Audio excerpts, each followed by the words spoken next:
everyone. Welcome to our deep dive. And today we're going all in on Carla Cannon's book, A Single Woman's Focus. Every Ruth Needs a Naomi. Ooh, I love that book. Such a good one. Right. I mean, so much to unpack. So true. Where do we even begin? Well, I think Cannon's whole setup with Ruth and Naomi, that's the foundation, right? Every single woman who wants a godly husband needs a kind of like a mentor, someone further down the road. Definitely. It's like she's saying, hey, you don't have to figure this out alone. Yeah. And she talks about how important it is to have the right kind of friends, people who are actually going to support you in that. Totally. She's like, check your circle, girl. Yeah. Because if all your friends are all about that, I don't need a man life, which, hey, power to them. But It might not be the best environment if you're actually hoping to get married. exactly. Your friends can either lift you up or hold you back. Big time. And Cannon doesn't hold back. She gets real about, the mistakes single women make. Oh, yeah, she goes there. Chasing after guys, getting hung up on looks. Remember that part about good sex not meaning you're actually compatible? Oof. Yeah, and she connects that to, the pressure on women to be so independent. Which on the surface sounds great, but... But it can make us hide our vulnerability, right? Make it hard to actually receive love. Exactly. Like we're building walls without even realizing it. And then she goes into past hurts, maybe not having a good father figure. How that can mess up our dating choices. Without us even knowing it. It makes you think, right?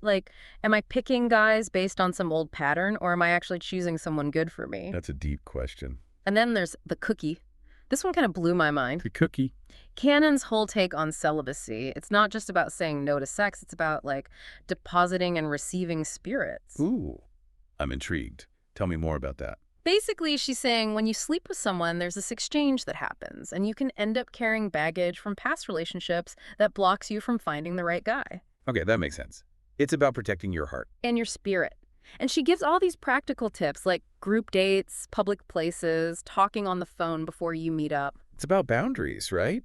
Not letting things get too intense too quickly. Totally. And I love that because it's not about playing games. It's about being smart and intentional. So much wisdom in that. Okay, so here's where Cannon flips the script.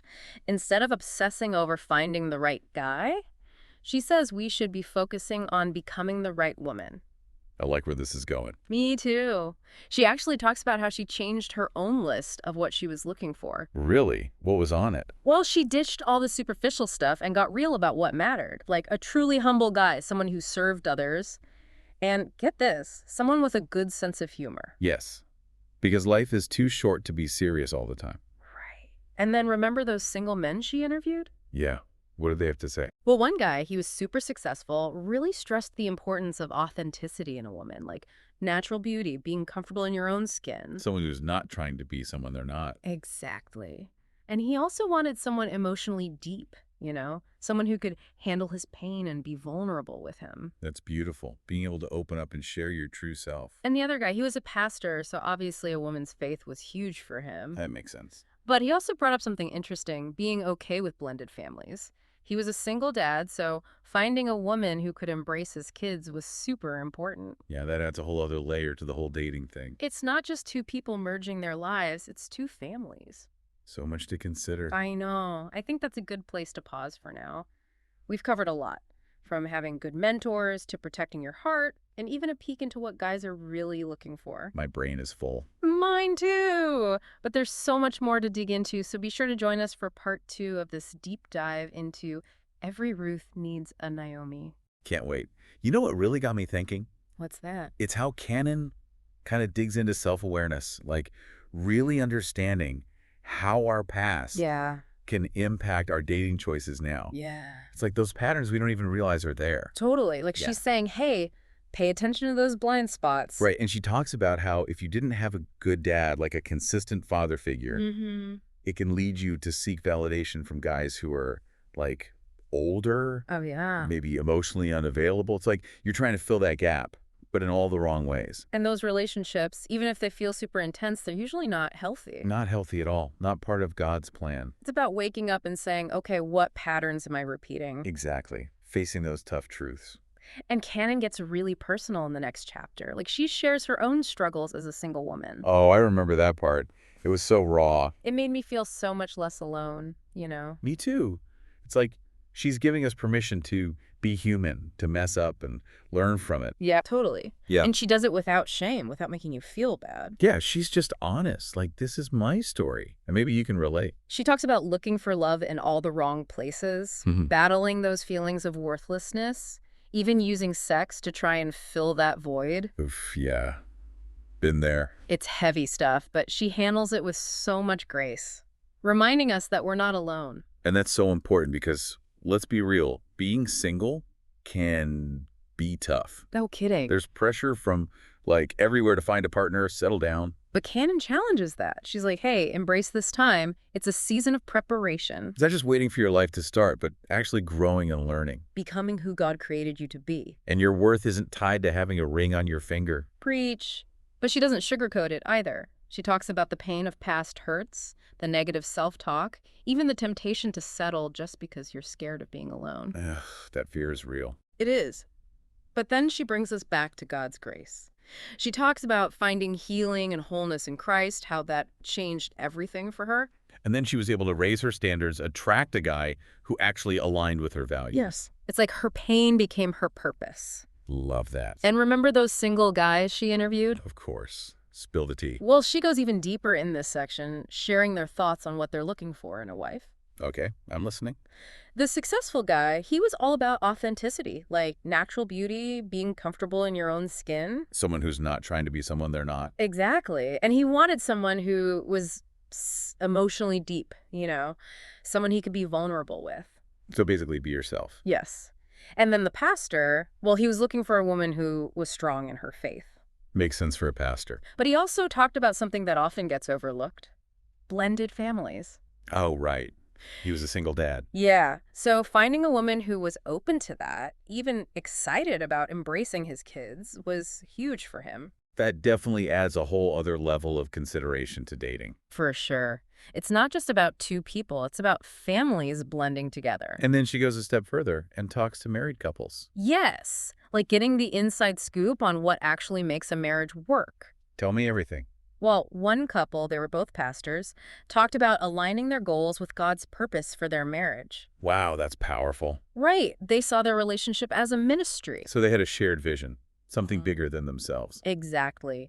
And another couple talked about being intentional, like making time for each other, keeping the romance alive. Because even good relationships take effort. So true. And then there was this couple who had been through so much together: financial struggles, job loss, even serious illness. It's like they were tested in every way. But they leaned on their faith and each other and came out stronger on the other side. That's what it's all about. Their story just shows the resilience you can find in a God-centered marriage.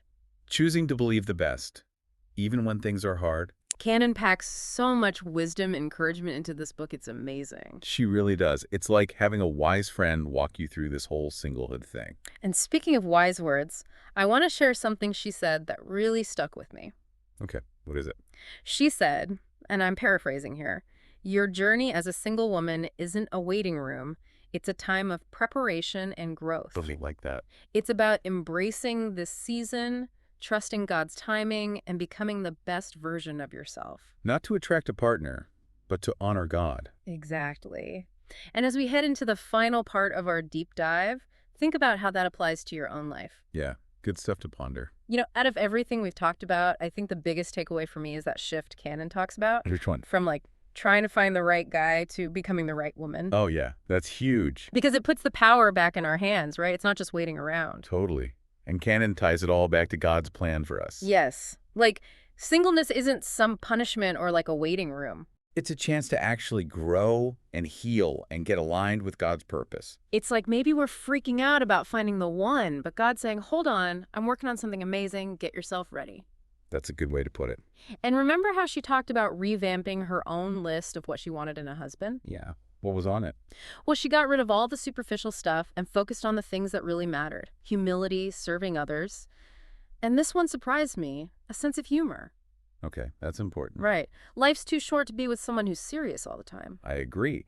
And then she gets even deeper, asking why we even want a relationship in the first place. Ooh, that's a good one. Like, are we looking to a man to complete us, or are we trying to fulfill God's purpose with a partner? That's a tough question, but so important. Because we can't put a guy in a spot that only God can fill. Exactly.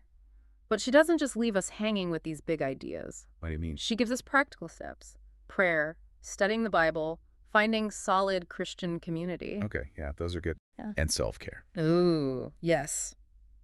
Tell me more. But it's not just about spa days and bubble baths. It's about taking care of yourself, body, soul, and spirit. So you can show up as your best self, whether you're in a relationship or not. Exactly. And then there's this whole thing about how society's messages about women can mess with our views on relationship. Oh, for sure. All that strong, independent woman stuff. Right. But Cannon says true strength is actually about embracing our vulnerability and allowing ourselves to be loved and supported, Which can be hard. especially when the world tells us we have to do it all on our own. But we're not meant to carry that weight alone. It's okay to ask for help, to lean on God and others. And that's when we open ourselves up to real love, It's about surrendering control, trusting God's timing. even when it doesn't match our own timeline. So as we wrap up this deep dive into Every Ruth Needs a Naomi, I want to leave you with this thought from Cannon. She talks about aligning our desires with God's plan. What would it look like for you to let go of your timeline, to surrender the outcome to God, to trust that He's working everything out for your good, even in your singleness? That's a powerful question. Because maybe what we think we want isn't what God has for us. And when we let go and trust Him, that's when His love story for us can really unfold. It's been amazing diving into this book with you. It really has. And I hope everyone listening has been as challenged and encouraged as I have. Me too. It's a good reminder that singleness isn't a waiting room. It's a time of preparation and growth. Embrace it, trust God, and watch as He writes a love story more beautiful than you could ever imagine.